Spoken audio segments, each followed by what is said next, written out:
ಸದಾ ನಿಮ್ಮೊಂದಿಗೆ ಕನಸು ಅರಳಿ ನಿಜಕ್ಕೂ ನನಸಾಗುವ ಘಳಿಗೆ ಇರುವೆವು ನಾವು ಸದಾ ನಿಮ್ಮೊಂದಿಗೆ. ಬಂಧುಗಳೇ ನಮಸ್ಕಾರ, ಸ್ವಾಗತ ಸುಸ್ವಾಗತ. ಸದಾ ನಿಮ್ಮೊಂದಿಗೆ. ಒಂದೊಂದ್ಸಲ ಈ ಥರನೇ ಎಲ್ಲರಂತಾರೆ. ಯಾಕೆ ಗೊತ್ತಾ, ನಮ್ಮ ಜೊತೇಲಿ ಫೈಟ್ ಮಾಡೋಕ್ಕೆ, ಕೆಲವ್ರ ಜೊತೇಲಿ ಫೈಟ್ ಮಾಡೋಕ್ಕೆ ನಮ್ಮ ಕೈಯಲ್ಲಿ ಆಗುತ್ತೆ. ಪ್ರಕೃತಿ ಜೊತೇಲಿ ಫೈಟ್ ಮಾಡೋಕ್ಕಾಗುತ್ತಾ ನಮ್ಮ ಕೈಯಲ್ಲಿ? ಅದು ಈ ಭೂತಾಯಿ ಜೊತೆಯಲ್ಲಿ ಆಗೋದೇ ಇಲ್ಲ. ಮೋರ್ ದನ್ 10 ಮಿಲಿಯನ್ ಇಯರ್ಸ್ ಅಂತೆ ಈ ಭೂಮಿ ಈ ರೂಪಿಸ್ಕೊಳ್ಳೋಕ್ಕಾಗಿದೆ. ಅದು ಈ 10 ಮಿಲಿಯನ್ ವರ್ಷಗಳಾದ ಮೇಲೆ ಒಂದು ಲೆವೆಲ್ಗೆ ಭೂಮಿ ಬಂದಿದೆ. ಆ ತಾಯಿ ನಮ್ಮನ್ನ ಇಷ್ಟು ಚೆನ್ನಾಗಿ ನೋಡ್ಕೋತಾ ಇದೆ. ನಾವು ಆ ತಾಯಿನ ಚೆನ್ನಾಗಿ ನೋಡ್ಕೋತಾ ಇದೀವಾ? ಇಲ್ಲ ಅಂತೀರಲ್ಲ ಯುವಕರಲ್ಲ, ಏನ್ ಮಾಡ್ತಿದ್ದೀರಾ? ಅದನ್ನ ಕಾಪಾಡಕ್ಕೆ, ತಾಯಿನ ಕಾಪಾಡಕ್ಕೆ ಏನ್ ಮಾಡ್ತಿದ್ದೀರಾ ಹೇಳಿ? ಬಿಡಿ, ಅದನ್ನ ಬಗ್ಗೆನೇ ಈಗ ತುಂಬಾ ಚರ್ಚೆ ನಡೀತಾ ಇದೆ. ಈ ಭೂಕಂಪ ಬರೋಕೆ ಯಾರು ಕಾರಣ ಅಂತ ನೋಡಿದ್ರೆ ನಾವು ಕಾರಣ ಇದೀವಿ. ಅದನ್ನ ಎಷ್ಟು ಕೆಡಿಸ್ಬೇಕೋ ಅಷ್ಟು ಕೆಡಿಸ್ಬಿಟ್ಟಿದೀವಿ ಸ್ವಾರ್ಥತೆಯಿಂದ. ಬಹಳ ಜನ ಮಾಡೋದು ಬಿಲ್ಡಿಂಗ್ ಮೇಲೆ ಬಿಲ್ಡಿಂಗ್ ಕಟ್ಟಿ ಕಟ್ಟಿ ಕಟ್ಟಿ ಕಟ್ಟಿ. ಮಡಿಕೇರಿಯಲ್ಲಿ ಏನ್ರಿ ಆಯ್ತು, ಕೂರ್ಗಲ್ಲಿ ಏನಾಯ್ತು, ಕೇರಳದಲ್ಲಿ ಏನಾಯ್ತು? ಅಂತ ಬ್ಯೂಟಿಫುಲ್ ಜಾಗ, ಅದನ್ನ ಯಾರು ಕೆಡಿಸಿದ್ದು? ನಾನು 75% ನಾವೇ ಕೆಡಿಸಿದೀವಿ ಅಂತಾನೆ ಹೇಳ್ಬೇಕು. ಅವಳಿಗೆ ಕೋಪ ಬಂತು, ಆ ಭೂತಾಯಿಗೆ ಏಯ್ ಅಂತ ಒಂದ್ ಚೂರು ಅಲ್ಲಾಡ್ಸಿದ್ದಾರೆ, ಈ ಲೆವೆಲ್ಗೆ ಬಂದಿದೆ. ಅವಳೇನಾದ್ರೂ ಜಾಡಿಸ್ಕೊಟ್ರೆ ನಾವೆಲ್ಲ ಏನಾಗೋದು? ಇಡೀ ಲೋಕ ನೋಡಿ, ಯಾವುದು ಕರೆಕ್ಟ್ ಆಗಿ ನಡೀತಾ ಇಲ್ಲ. ಎಲ್ಲೋ ಎಲ್ಲೋ ಪ್ರಾಬ್ಲಮ್ಸ್ ಬರ್ತಾನೆ ಇದೆ, ಭೂಮಿಯಿಂದ ಪ್ರಾಬ್ಲಮ್ಸ್ ಬರ್ತಾನೆ ಇದೆ. ದಿ ಫ್ಯೂಚರ್ ಅಲ್ಲಿ ಹೆಚ್ಚಾಗುತ್ತೆ. ನಮ್ ಸ್ವಾರ್ಥದಿಂದ ನಾವು ಕೆಡಿಸ್ಕೊಳ್ಳೋದು ಏನು? ನಾವು ಮಾತ್ರ ಕೆಡಿಸ್ಕೊಳ್ತಾ ಇಲ್ಲ ರೀ. ನಮ್ ಸ್ವಾರ್ಥತೆಯಿಂದ ಎಷ್ಟೊಂದು ಜೀವನಗಳು ಬಲಿಯಾಗಿದೆ. ಈ ತರ ನನ್ನ ಜೀವ, ನನ್ನ ಫ್ಯಾಮಿಲಿ, ನನ್ನ ಉಸಿರು, ನನ್ನ ಗಂಡ, ಅವ್ರನ್ನೇ ಕಳ್ಕೊಂಡ್ಬಿಟ್ಟಿವಿ ಅಂತ ನಮ್ಮ ಹತ್ರ ಹೇಳೋಕ್ ಬಂದಿದ್ದಾರೆ ಜಯಂತಿ ಅನ್ನೋ ಸೋದರಿ. ನಮಗೆ ಸಹಾಯ ಮಾಡಕ್ಕೆ ಬಲಶಾಲಿಯಾದ ಒಬ್ರು ಬರ್ತಿದಾರ್ರಿ. ಅವ್ರು ಯಾರು ಗೊತ್ತಾ? ಅವ್ರಿಗೆ ಎಂಥ ಬಲ ಇದೆ ಅಂತ ನಿಮ್ಗೆ ಗೊತ್ತೇನ್ರಿ? ಛಲನೂ ಇದೆ, ಅಂತ ಧೈರ್ಯವಾದ ಹೆಂಗ್ಸು ಅವರೇ ರೀ. My sweet art Girija Lokesh ಅವರು. ಬನ್ನಿ. ಸದಾ ನಿಮ್ಮೊಂದಿಗೆ ಕನಸು ಅರಳಿ ನಿಜಕ್ಕೂ ನನಸಾಗುವ ಘಳಿಗೆ ಇರುವೆವು ನಾವು ಸದಾ ನಿಮ್ಮೊಂದಿಗೆ. ಮುಟ್ಬಿಡ್ತೀನಿ. Thank you. ಕೆಲವ್ರ ಹತ್ರ ಕೆಲವು ಎನರ್ಜಿಗಳು ಇರುತ್ತೆ ಅಂತಾರೆ. ಈ ಗಿರಿಜನ್ ಹತ್ರ ಯಾವಾಗ್ಲೂ ಪಾಸಿಟಿವ್ ಎನರ್ಜಿ, ನಗ್ನಗ್ತಾನೆ. ಇದುವರೆಗೂ ಗಿರಿಜನ್ ನಾನು ಒಂದ್ಸಲನಾದ್ರು ಅಂತ ನೋಡೇ ಇಲ್ಲ ಗಿರಿಜನ್. ಅದು ನಿಮ್ಮ ಆಟಿಟ್ಯೂಡ್ ಅಲ್ಲ? ಹೌದು. ಯಾರು ಹೇಳ್ಕೊಟ್ಟಿದ್ದು ಆಟಿಟ್ಯೂಡ್? ಅದು ನಮ್ಮಮ್ಮ. ಏನೇ ಆಗ್ಲಿ, ಜೀವನ ಎಷ್ಟೇ ಕಷ್ಟ ಬರ್ಲಿ ನಗ್ತಾ ಇರ್ಬೇಕು, ಕೆಲಸ ಮಾಡ್ತಾ ಇರ್ಬೇಕು. ಅದು ಆ ಕೆಲಸ, ಈ ಕೆಲಸ, ಈ ದೊಡ್ಡ ಕೆಲಸ ಆ ಥರದ್ದಲ್ಲ. ಯಾವುದೇ ಆಗ್ಲಿ ಕೆಲಸ ಮಾಡ್ತಾ ಇರು ಅಂತ. ಏನು ಕಾಯಿಲೆ ಇದ್ರೂ ಸರಿ, ನೀ ಕೆಲಸ ಮಾಡು ಅಂತಾರೆ ಅವರು. Very good attitude. ಅದು ಒಂದು ಇಂಗ್ಲಿಷ್ ಗಾದೆ ಇದೆ, happiness is violin, you have to practice ಅಂತ. ವಯಲಿನ್ ನ ಒಂದೇ ರಾತ್ರಿಯಲ್ಲಿ ಬರಲ್ಲ, ಬಾರಿಸಕ್ಕೆ ಕಲಿಬೇಕು. ಚೆನ್ನಾಗಿದೆ. ಈ ಸಂತೋಷವಾಗಿ ಇರಕ್ಕೆ ಕಲಿಬೇಕು. ಅವ್ರು ಕಲ್ತಿದ್ದಾರೆ. ಕಲ್ತಿಲ್ಲ, ಅದು ಜೊತೆಲೆ ಬಂತು, ಬಂದಿದೆ ಕೆಲವರಿಗೆ, ಅದು ಸರಿ ಹೋಗುತ್ತೆ. ಹೌದು. ಬಟ್ ಏನೇ ಸಂತೋಷವಾಗಿ ಇರ್ಬೇಕು ಅನ್ಕೊಂಡ್ರು ಗಿರಿಜಾ, ಈಗ ಲೋಕದಲ್ಲಿ ನಡೆಯೋ ಕಷ್ಟಗಳೆಲ್ಲ ನೋಡುವಾಗ ಹೌದು, ನಮ್ಗೆ ನಡೆದಿಲ್ಲ ಅಪ್ಪ ಅಂತ ನಾವು ಕೂರಕ್ ಆಗಲ್ವೇ? ಸುತ್ತಮುತ್ತ ನಡೆಯೋ ಕಷ್ಟಗಳು ನೋಡಿದ್ರೆ, ಲೋಕದಲ್ಲಿ ಮಕ್ಕಳಿಗೆ ಬೇಕಾಗಿರೋದು ಒಂದ್ ಮನೆ, ತಾಯಿ ತಂದೆ ಸಂತೋಷ. ಈ ತಾಯಿ ತಂದೆಗೆ ಒಳ್ಳೆ ಮಕ್ಕಳು, ಗಂಡ ಚೆನ್ನಾಗಿರ್ಬೇಕು ಅಂತ. ಇತ್ತೀಚೆಗೆ ನಡೆದಿದ್ದ ಕೂರ್ಗಿನ ಕಷ್ಟ ನೋಡಿದ್ರೆ ನಾವು ಎಷ್ಟು ಸಲ ಶೂಟಿಂಗ್ ಹೋಗಿದ್ವಿ. ಕೋಪ ಅಂತಾರೆ ನೋಡಿ, ಕೋಪನೇ ನಿಜವಾಗಲು ಅಲ್ವಾ? ಎಷ್ಟು ಸಲ ಅಲ್ಲಿ ಶೂಟಿಂಗ್ ಹೋಗಿದ್ದೀವಿ. ಕೂರ್ಗ್ ಅನ್ಕೊಂಡಾಗ್ಲೇ ಬ್ಯೂಟಿ. ಹೌದು ಹೌದು. ಅಕ್ಕಿ ರೊಟ್ಟಿ, ಅಲ್ಲಿರೋ ಜನಗಳ ಇನ್ನಸೆನ್ಸ್, ಪ್ರೀತಿ. ಅವ್ರು ಏನು ಇವ್ರು ದೊಡ್ಡವರು ಚಿಕ್ಕವರು ಅಂತ ನೋಡಲ್ಲ ಅವರು. ನಾನು ಪಲ್ಲವಿ ಅನುಪಲ್ಲವಿ ಮಾಡಿದಾಗ 2 ತಿಂಗಳು ಕೂರ್ಗಲ್ಲಿದ್ದೆ ನಾನು. ನಿಜವಾಗ್ಲೂ ಒಂದ್ ಲೆವೆಲಲ್ಲಿ ಇಲ್ಲಿ ಒಂದು ಎಸ್ಟೇಟ್ ತಗೊಂಡು ಅಲ್ಲೇ ಇದ್ಬಿಡೋಣ ಅನ್ಕೊಂಡೆ. ಜನಗಳು ಅಷ್ಟು ಒಳ್ಳೆ ಜನಗಳು. ಅಲ್ಲಿಂದ ಬಂದಿದ್ದಾರೆ. ಜಯಂತಿ ಅಂತ ಒಬ್ರು. ನಾವೇನೋ ನಮ್ಗೊಂಚೂರು ಕಷ್ಟ ಬಂದ್ರೆ ನನ್ನ ಕೈಯಲ್ಲಿ ತಡೆಯಕ್ ಆಗ್ಲೇ ಇಲ್ಲ, ಅಷ್ಟೊಂದು ಕಷ್ಟ ಅಂತೀವಿ. ದಯವಿಟ್ಟು ಅವ್ರನ್ನ ಕರೆಸ್ತೀನಿ, ದಯವಿಟ್ಟು ಅವ್ರ ಕತೆ ಕೇಳಿ. ಜಯಂತಿ ಅವರೇ ಬನ್ನಿ ಅಮ್ಮ.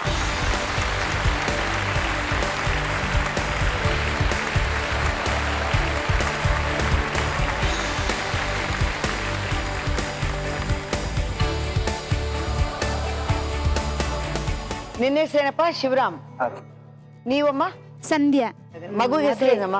ಶ್ರೀವಿದ್ಯಾ. ಶಿವದ್ ಎಷ್ಟು ತಿಂಗಳಾಗಿದೆ? 4 ತಿಂಗಳು. ಬರೀ 4 ತಿಂಗಳು. ಪ್ರೆಗ್ನೆಂಟ್ ಆಗಿದ್ರಾ ಅವಾಗ?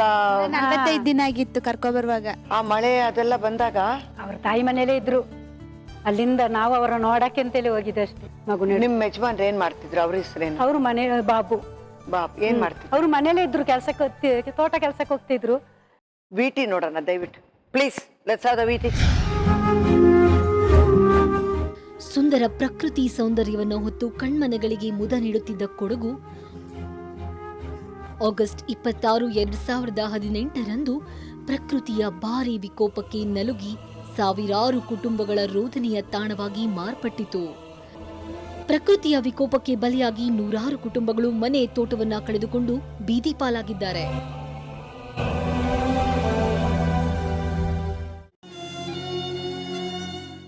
ವರ್ಷಾನುಗಟ್ಲೆ ತೋಟಗಳಲ್ಲಿ ಕೂಲಿ ಕೆಲಸ ಮಾಡಿ ಕಳೆದ 1.5 ವರ್ಷಗಳ ಹಿಂದಷ್ಟೇ ತಮ್ಮ ಕನಸಿನ ಮನೆ ಕಟ್ಟಿ ಈಗ ಮನೆಯ ಒಡೆಯ ಹಾಗೂ ಮನೆಯನ್ನ ಕಳೆದುಕೊಂಡ ಜಯಂತಿ ಕುಟುಂಬ ನಮ್ಮ ಕಾರ್ಯಕ್ರಮಕ್ಕೆ ಬಂದಿದ್ದಾರೆ. 1 ವರ್ಷ ಆಯ್ತಷ್ಟೇ ಮನೆ ಕಟ್ಟಿಬಿಟ್ಟು. ಚಂದ ಇತ್ತು, ಟೈಲ್ಸ್ ಎಲ್ಲ ಹಾಕಿಬಿಟ್ಟು ಅಷ್ಟು ಚಂದ ಮಕ್ಕಳು ಮಾಡಿದ್ರು.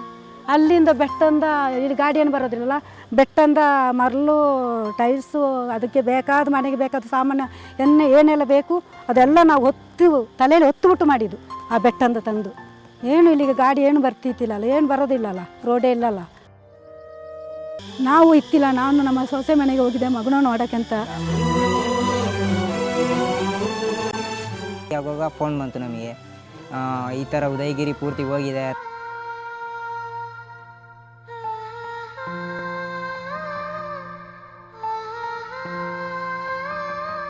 ಎಲ್ಲ ಜಾಗೆ ತೋಟ ಎಲ್ಲ ಬೆಟ್ಟ ಬಂದುಬಿಟ್ಟು ಮನೆ ಎಲ್ಲ ಹೋಯ್ತು. ಗಂಜಿ ಕೇಂದ್ರಕ್ಕೆ ಬಂದಾಗ ಫೋನ್ ಬಂತು, ತಂದೆ ಡೆತ್ ಆಗಿದ್ದಾರೆ, ಸಿಕ್ಕಾಗೋದು ಚಾನ್ಸ್ ಇಲ್ಲ ಅಂತ.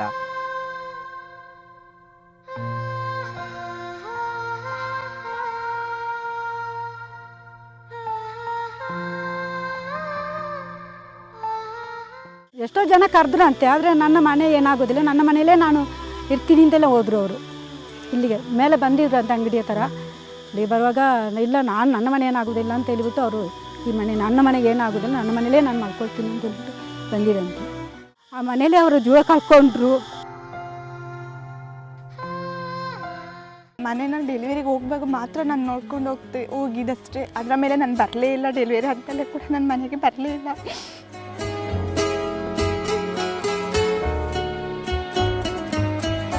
ಅದೇ ಒಂದು ಬೇಜಾರು ನಮಗೆ.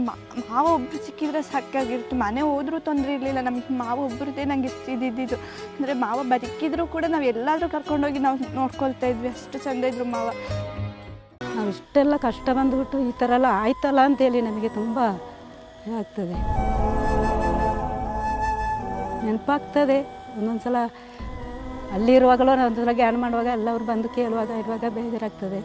ಎಷ್ಟು ಕಷ್ಟದಲ್ಲಿ ನಾವು ಮಾಡಿದ್ದೀವಿ ಅಂತೆಲ್ಲ ಅದರ ಜ್ಞಾನ ಮಾಡಿದರೆ ನಮಗೆ ಹೊಟ್ಟೆ ಉರಿತದೆ. ಆ ಮನೆನ ಅದರಲ್ಲಿ ಒಂದು ಬಾಲ ಮಾಡೋಕ್ಕೆ ನಮಗೆ ಬಂದಿಲ್ಲ ಅಲ್ಲ, ದೇವರು ಈ ಥರ ಮಾಡಿದರು ಅಲ್ಲ ಅಂತಲೇ ನಮಗೆ ಕಷ್ಟ.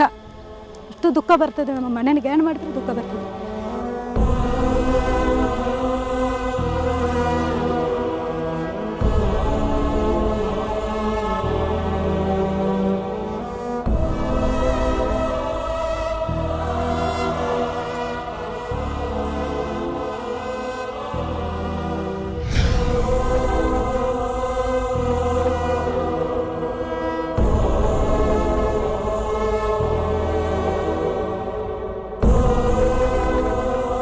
ಜೀವನದಲ್ಲಿ ಕೆಲವು ಕನಸುಗಳು ಕೆಲವ್ರಿಗಿರುತ್ತೆ. ಕೆಲವ್ರು ನೋಡಿರ್ತೀರಾ, ಇದು ನನ್ನ ಕಾರು, ನಾನು ಮೊದಲು ತಗೊಂಡಿದ್ದ ಕಾರು, ಇದು ನಾನು ಫಸ್ಟ್ ತಗೊಂಡಿದ್ದ ವಾಚು, ಈ ಥರ ಅದನ್ನ ಮೇಲೆ ಇರೋವಾಗ ಇವ್ರು ಹೇಳಿದ್ದಾರೆ ನೋಡಿ, ಎಲ್ಲ ಹೊತ್ಕೊಂಡು ಕಟ್ಟಿದಾರ ಮನೇನ. ಲಾರಿಗ ಯಾವುದೂ ಇಲ್ಲ. ಅವ್ರ ಜೀವನದಲ್ಲಿರೋ ಒಂದೇ ಆಸೆ, ನನಗೊಂದು ದಳ ಸಿಗ್ಬೇಕು, ನನ್ನ ಮನೆ ಬೇಕು ಅಂತ ಎಲ್ಲರಿಗೂ ಇರುತ್ತೆ. ಅವ್ರು ದುಡಿದು ಕಟ್ಟಿರೋ ಕನಸಿನ ಕೋಟೆ ಅದು. ಮನೆ ಮಾತ್ರ ಅಲ್ಲ, ಅವರು ಮಕ್ಕಳು ಆಪ್ಯಾಯತ ಕೋಟೆ.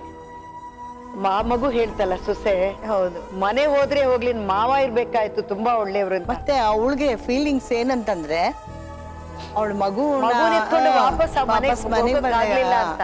ಬಹಳ ಸೆಂಟಿಮೆಂಟ್ಸ್ ಇದೆ ಇದ್ರಲ್ಲಿ. ಹಿಂಸೆ ಆಗುತ್ತೆ ಅದು. ಎಲ್ಲಿದ್ದೀರಾ ತಾಯಿ, ಎಲ್ಲಿದ್ದೀರಾ ಈಗ? ಅದೇ ನಾನು ಶಾಲೆ ಮಕ್ಕಳು ಗಂಜಿ ಕೇಂದ್ರದಲ್ಲಿ ಹಾ, ಮೈತ್ರಿ ಹಳ್ಳಿ ಅಂತೇಳಿ ಮಡಿಕೇರಿಯಲ್ಲಿ ಅಲ್ಲಿರೋದು. ಸೊಸೆ ಮತ್ತೆ ಮಗ ಅಲ್ಲಿರೋದು. ನೀನ್ ನೋಡಿದ್ರೆ ಸ್ವಲ್ಪ ಗಟ್ಟಿ ಹುಡುಗಿ ತರ ಇದೆಯಾ? ಧೈರ್ಯನಾ? ಅಂದ್ರೆ ಮನ್ಸು ಗಟ್ಟಿ ಮಾಡ್ಕೋಬೇಕಷ್ಟೇ ಮೇಡಮ್, ನಾವು ಏನ್ ಮಾಡಕ್ಕಾಗಲ್ಲ ನಾವು. ಅಲ್ಲಿರೋ ಯಾರು ನಿಮ್ಗೆ ಪೊಲೀಸ್ನವರು ಯಾರು ಬಂದು ಹೇಳಲೇ ಇಲ್ವಾ? ಸ್ವಲ್ಪ ಬಂದ್ಬಿಡಿ ಬೇಗನೆ ಇಲ್ಲಿಂದ. ಅಂದ್ರೆ ನಮ್ಮ ಊರು ಜನಗಳೆಲ್ಲ ಬಂದು ಹೇಳಿದ್ದಾರೆ. ಅಂದ್ರೆ ನಾವು ನಮ್ಮ ಅತ್ತೆ ಮನೆಗೆ ಹೋಗಿದಲ್ಲ, ತಂದೆನ ಬಂದು ಎಲ್ಕೊಂಡು ಹೋಗಿದ್ದಾರೆ. ಹೋಗ್ಬಿಟ್ಟು ಅರ್ಧ ಗಂಟೆ ಜೊತೆಲೇ ಇದ್ರಂತೆ. ಇದ್ದವ್ರು ಈ ಮೂಮೆಂಟ್ ಆಗೋ ಮೂಮೆಂಟಿಗೆ ಮನೆಗೆ ಬಂದು ಮಲಗಿರೋದು. ಅಯ್ಯೋ ವಿಧಿ, ಹಣೆ ಬರ. ಹಾಲೆಲ್ಲ ಹಿಡಿದ್ಬಿಟ್ಟು ಕರೆದಿದ್ದಾರೆ, ಆದ್ರೂ ಬಂದಿಲ್ಲ ನೋಡಿ ಅಲ್ವಾ ಹೇಗೆ.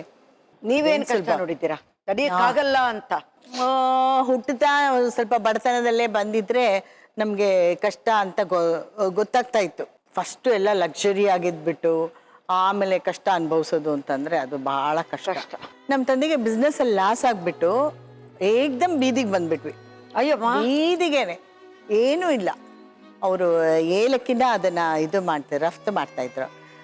ಸೊ ಅದು ಮೇಲೆ ಟ್ಯಾಕ್ಸ್ ತೆಗೆದ್ಬಿಟ್ರು. ಸೊ ಈಸಿಯಾಗಿ ಸಿಗೋಕ್ಕೆ ಶುರುವಾಯಿತು.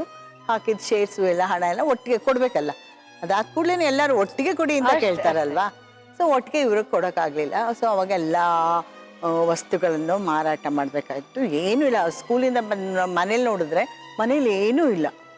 ಅಯ್ಯೋ ದೇವ್ರೆ, ಏನಪ್ಪ ಇದು ಹೀಗಾಯ್ತು ಅಂತಂದ್ಬಿಟ್ಟು ಅವಾಗ ನಮ್ಮಮ್ಮ ಹೇಳಿದ್ರು, ಹಿಂಗೆ ಈ ಥರ ಕಷ್ಟ ಆಯಿತು, ನಮಗೆ ಕಷ್ಟನೇ ಗೊತ್ತಿಲ್ಲ, ಏನು ಮಾಡೋದು ಅದು ಇದು ಅಂದಾಗ, ಬನ್ನಿ ಎಲ್ಲರೂ ಇದು ನಮ್ಮ ಮನೇಲೇ ಒಂದು ಬಾವಿ ಇತ್ತು, ಅಲ್ಲಿ ಬಿದ್ಬಿಡೋಣ ಅಂತ ಹೇಳಿದ್ರು. ಹಾಗೆಲ್ಲ ಹೇಳಿದ್ರು ನಮ್ಮಮ್ಮ. ಮತ್ತೆ ಇದು ಎಲ್ಲ ಶೇರ್ಸ್ ಎಲ್ಲ ಕೊಟ್ಟಿರೋರು ಅಂತ ಅಂದಾಗ ನಾನಂದೆ, ನಾನು ಅಕ್ಕ ಅಂತ ಕರೆಯೋದು ಅಮ್ಮನ, ತಂದೆನ ಅಣ್ಣ ಅಂತ ಕರೀತಾ ಇದ್ವಿ. ಅಕ್ಕ ಬೇಕಾದ್ರೆ ನೀವೆಲ್ಲ ಬೀಳಿ, ನಾನು ಮಾತ್ರ ಬೀಳಲ್ಲ.